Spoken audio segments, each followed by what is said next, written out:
Hi, I'm Jacquire King, and I've been making records professionally for more than 30 years. I've had a fantastic journey and worked with many amazing artists along the way. I've got some tips and tricks I'd like to share with you from behind the scenes of the record-making process. I want to talk about editing a performance versus doing a retake. When do you know which path is the right one? Well, oftentimes the first take is one that can be inspired. There hasn't been reflection on what just happened. So even though it may be flawed in some ways, it probably has the least baggage. It's the most inspired. It's just sort of the thing that comes naturally. That can be really, really powerful. And as you do more takes, the thinking kind of kicks in, and oftentimes you get diminished returns, and you kind of have to keep making takes and keep going until all of that thinking kind of dissipates a little bit, and then muscle memory kind of kicks in, and a little bit of dazed and confused, and you kind of get back to that inspired sort of non-thinking reaction. Now, how does that tie into when to edit and when to performance? Well, I would say punching in or fixing, either by recording, re-recording a certain element, a certain section of a performance, or going in and editing it. Like, let's say the chord or the note sounded good, was voiced well, but timing-wise it was a little bit off. Well, that's probably the time to make an editing correction. If the event was in time but didn't really sound very good, like it's out of tune, or not all the notes spoke the right way, well, that's a performance thing. Then so that's on a smaller level. That's like more micro, looking at individual moments. And so I like to think about the energy. Do I feel, even if something is scrappy and feeling a little bit loose, if it has a compelling energy, I try to discern that, because you can fix things either by editing or performance.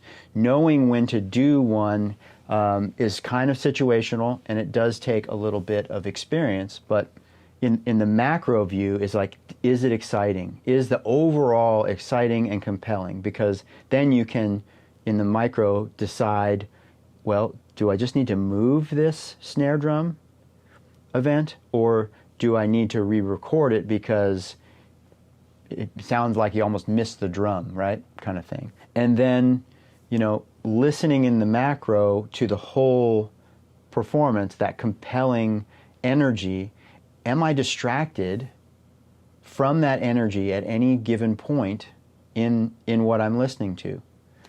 That's also another way to identify what maybe needs to be fixed and how to fix it. So if you're recording to a click, great. Don't evaluate the performance listening to the click. The click is a guide. It's not meant for the listener to hear.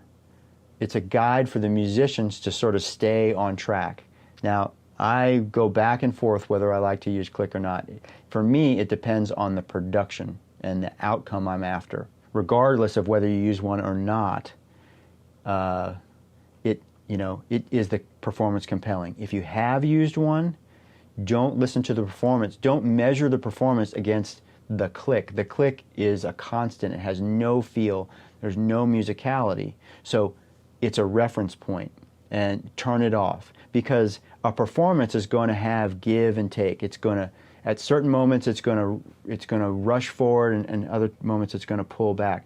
That's part of the dynamic of the emotion and the momentum and feeling of the song. So as you listen in the macro, as you listen, not looking, just listening, is there something that pulls me away? And if something pulls you away, try to identify what it is. If it's one small element that you can edit and move, do that. If it requires someone performing, do that. Now, how do you know if you should take a performance and in the whole and edit the drums and get things, like kind of take it apart to put it back together with editing?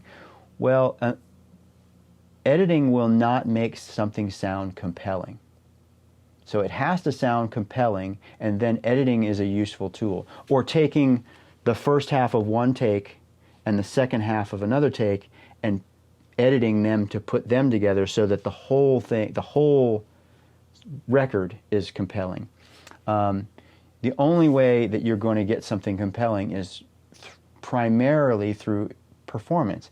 If it doesn't feel compelling, or you don't have enough pieces to put together to feel compelling, well, then you're probably looking at another performance. And it's not to say that everyone has to have performed at the same level. I mean, sometimes you might be doing a scratch vocal with the take, and sometimes it can be amazing, and then maybe sometimes it's just not good, but it's kind of necessary to have there for everybody to kind of know where they are in the song and to feel the dynamic and the energy of what the singer's going to do. So the vocal performance will need to be redone, but that doesn't mean that everybody else needs to redo their parts, right? So sometimes you just need to discern how much of it needs to be replayed, right? Maybe the drummer did a great job playing the song, but everybody else had some mess ups. Well, if the drums are a compelling performance and there's some bumps in the road along the way with other folks, you can keep the performance of the drum and completely re-record the guitars if you want. If the guitar player doesn't like his tone, didn't feel inspired, didn't feel connected, that's okay. Everyone else performing together puts that energy in it, and then you can just re-record that one element. You don't have to throw the whole thing away. It will take some time to learn that skill set, but always go for the compelling performance first. Fix it with an edit if it makes sense, to adjust some timing things, put sections together.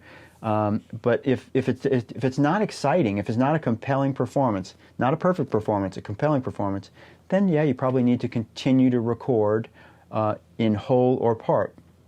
This listening skill is developed over time, and it's different in different situations depending on the production, the people involved, the level of musicianship and ability to execute.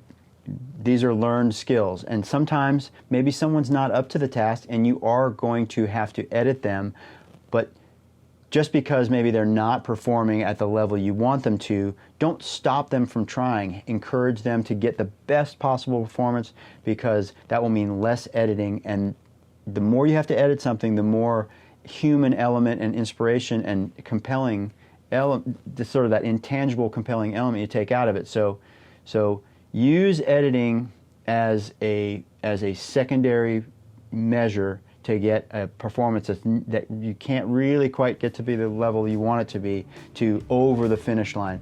Don't default to, that's good enough, I'll edit it. Best of luck.